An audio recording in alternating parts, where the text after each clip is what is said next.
നരേന്ദ്രമോദിയും ബിൽഗേറ്റ്സും തമ്മിൽ നടന്ന കൂടിക്കാഴ്ചയുടെ ടീസർ പുറത്ത്. കഴിഞ്ഞ ദിവസം പ്രധാനമന്ത്രിയുടെ വസതിയിൽ വെച്ചായിരുന്നു ആഗോള നേതാക്കൾ ഇരുവരും കണ്ടുമുട്ടിയത്. രണ്ടുപേരുടെയും സൗഹൃദ സംഭാഷണത്തിന്റെ വീഡിയോ നാളെ രാവിലെ 9 മണിക്കാണ് റിലീസ് ചെയ്യുക. വീഡിയോയുടെ ടീസർ ഇതിനോടകം പുറത്തു വന്നിട്ടുണ്ട്.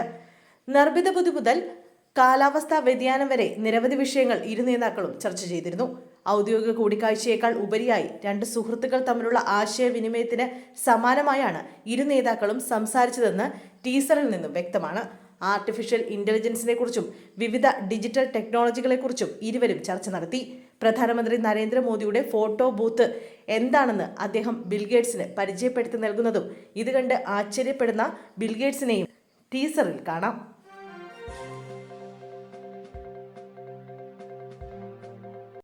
പോലീസുകാരന് വെട്ടേറ്റു. ജഡ്ജിയുടെ ചേംബറിൽ തള്ളിക്കയറാൻ ശ്രമിച്ചത് തടഞ്ഞ പോലീസ് ഉദ്യോഗസ്ഥനെയാണ് വെട്ടിയത്. സംഭവത്തിൽ കാരാപ്പുഴ മറ്റാറ്റ് വീട്ടിൽ രമേശൻ അറസ്റ്റിലായി. കോടതി ഡ്യൂട്ടിയിലുണ്ടായിരുന്ന പോലീസ് ഉദ്യോഗസ്ഥൻ ജയനെയാണ് ഇയാൾ ആക്രമിച്ചത്. ചങ്ങനാശ്ശേരി ജുഡീഷ്യൽ 1ാം ക്ലാസ് മജിസ്ട്രേറ്റ് കോടതിയിലായിരുന്നു സംഭവം. ഒരു കേസിൽ പ്രതിയായ രമേശൻ ഇതിന്റെ രേഖകളുമായി ബന്ധപ്പെട്ട കാര്യത്തിലാണ് കോടതിയിലെത്തിയത്. രാവിലെ സിറ്റിംഗ് അവസാനിച്ചപ്പോൾ രമേശൻ ഡ്യൂട്ടിയിൽ ഉണ്ടായിരുന്ന ബെഞ്ച് ക്ലർക്കുമായി വാക്കുതർക്കത്തിലേർപ്പെട്ടു. പിന്നീട് ജഡ്ജിയുടെ ചേംബറിൽ തള്ളിക്കയറാൻ ശ്രമിക്കുകയായിരുന്നു. ഇത് തടഞ്ഞ പോലീസ് ഉദ്യോഗസ്ഥൻ ഇയാളെ പുറത്താക്കുകയായിരുന്നു. വൈകിട്ട് കത്തിയുമായി എത്തിയ ഇയാൾ വീണ്ടും ചേംബറിലേക്ക് തള്ളിക്കയറാൻ ശ്രമിക്കുകയായിരുന്നു. ഈ ശ്രമം തടയുന്നതിനിടെ പോലീസ് ഉദ്യോഗസ്ഥനെ ഇയാൾ വെട്ടി.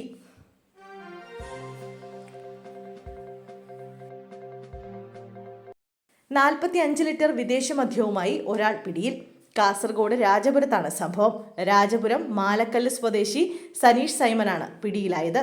പ്രതിയുടെ വീടിന് മുൻവശത്ത് നിർത്തിയിട്ടിരുന്ന കാറിലും ബൈക്കിലുമായാണ് മദ്യം സൂക്ഷിച്ചിരുന്നത്. പോലീസിന് ലഭിച്ച രഹസ്യ വിവരത്തിന്റെ അടിസ്ഥാനത്തിലായിരുന്നു പരിശോധന നടന്നത്. തുടർന്ന് പ്രതിയുടെ വീടിന് സമീപത്തെത്തിയ ഉദ്യോഗസ്ഥർ വീട് വളയുകയും സനീഷിനെ പിടികൂടുകയുമായിരുന്നു.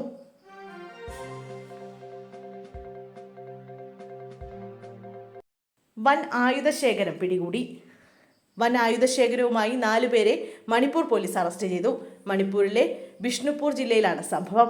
പ്രതികൾ 3 റൈഫിളുകൾ, 4 മാഗസിനുകൾ, മൊബൈൽ ഫോണുകൾ, വെടിയുണ്ടകൾ, ഒരു ബയോഫെങ് വാക്കി ടോക്കി സെറ്റ്, 2 കാറുകൾ, ബാഗുകൾ എന്നിവയും പോലീസ് പിടിച്ചെടുത്തു. സലാം രമേശ്വർ സിംഗ്, തോങ്ബ്രാം ഗാൻജിത് സിംഗ്, പുക്രേം ഇഗോച്ചെ സിംഗ്, തെഗോച്ചം ടെംബെ എന്നിവരാണ് പിടിയിലായത്. സംഭവത്തിൽ കേസ് രജിസ്റ്റർ ചെയ്ത് പോലീസ് അന്വേഷണം ആരംഭിച്ചു. അപകട സാധ്യതയുള്ള പ്രദേശങ്ങളിൽ സുരക്ഷ ശക്തമാക്കിയിട്ടുണ്ട്.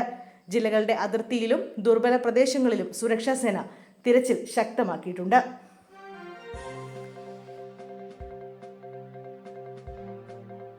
എം വി ഗോവിന്ദനെതിരെ വ്യാജ പ്രചാരണം. CPM സംസ്ഥാന സെക്രട്ടറി എം വി ഗോവിന്ദനെതിരെ സമൂഹ മാധ്യമങ്ങൾ വഴി നടത്തുന്ന വ്യാജ പ്രചരണങ്ങൾക്കെതിരെ പരാതി. CPM കണ്ണൂർ ജില്ലാ സെക്രട്ടറിയുടെ ചുമതലയുള്ള TV രാജേഷ് DGPക്കും മുഖ്യ തെരഞ്ഞെടുപ്പ് ഓഫീസർക്കുമാണ് പരാതി നൽകിയിട്ടുള്ളത്.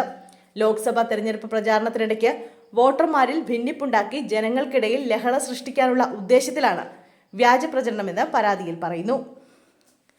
റസാഖ് പടിയൂർ എന്ന ഫേസ്ബുക്ക് പേജിലൂടെയാണ് എം വി ഗോവിന്ദൻ മാസ്റ്ററുടെ ചിത്രവും പാർട്ടി ചിഹ്നവും ചേർത്ത് വ്യാജ പ്രസ്താവന പ്രചരിപ്പിച്ചത്. മുസ്ലിം ജനങ്ങളിൽ ആശങ്കയും ഭീതിയും ജനിപ്പിക്കുന്നതിനും CPMനെതിരെ വർഗീയ വിദ്വേഷം ഉണ്ടാക്കുന്നതിനുമുള്ള ബോധപൂർവമായ ശ്രമമാണിതെന്ന് TV രാജേഷ് നൽകിയ പരാതിയിൽ പറയുന്നു. കണ്ണൂർ UDF സ്ഥാനാർത്ഥി K സുധാകരനുമായി അടുത്ത വ്യക്തിബന്ധമുള്ള ആളാണ് റസാഖ് പടിയൂർ എന്നാണ് CPMന്റെ ആരോപണം. K സുധാകരന്റെ അറിവോടെയാകാം ഈ പ്രചരണമെന്ന് സംശയിക്കേണ്ടിയിരിക്കുന്നു. ഈ സാഹചര്യത്തിൽ പെരുമാറ്റച്ചട്ട ലംഘനത്തിന് റസാഖ് പടിയൂരിനും UDF സ്ഥാനാർത്ഥിക്കുമെതിരെ നിയമ നടപടി സ്വീകരിക്കണമെന്നും പോസ്റ്റ് പിൻവലിക്കുന്നതിനുള്ള നടപടി സ്വീകരിക്കണമെന്നും TV രാജേഷ് പരാതിയിൽ ആവശ്യപ്പെട്ടു.